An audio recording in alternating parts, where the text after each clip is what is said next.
When a World War II fighter was replicated at the New England Air Museum, it looked like any other Wasp-powered P-47.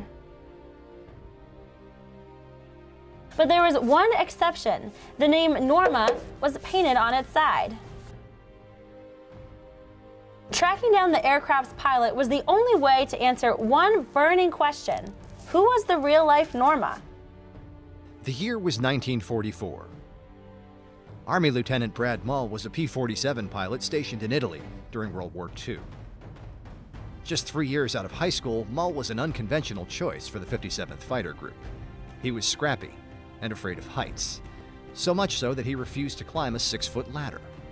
It had taken flight lessons on a crop duster and some hard-fought convincing before Mull was able to persuade his instructor that he was capable of handling a fighter.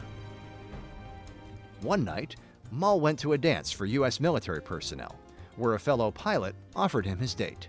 Her name was Norma Haller. What Mull and Haller didn't know was that night on the dance floor would be their first of many together. Haller was restationed after the dance, but Mull was not the type to let go of something or someone he wanted. If he was persistent in pursuing his dream of becoming a fighter pilot, he was even more persistent in pursuing Haller. Adorning his P-47 with the name Norma, he flew across Italy to show Norma, well, Norma. What resulted was one of World War II's most dramatic marriage proposals. On that day in 1944, the real-life Norma said yes.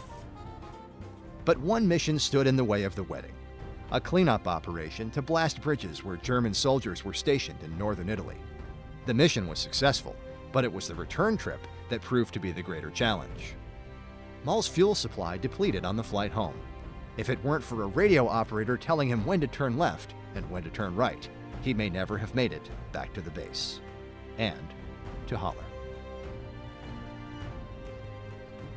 Mull and Haller were wed soon after in Italy and flew a B-25 to Egypt for their honeymoon. When they returned, the war was over. Although this may have been a story that happened in the past, you can still check out Norma here at the New England Air Museum in Windsor Locks, Connecticut.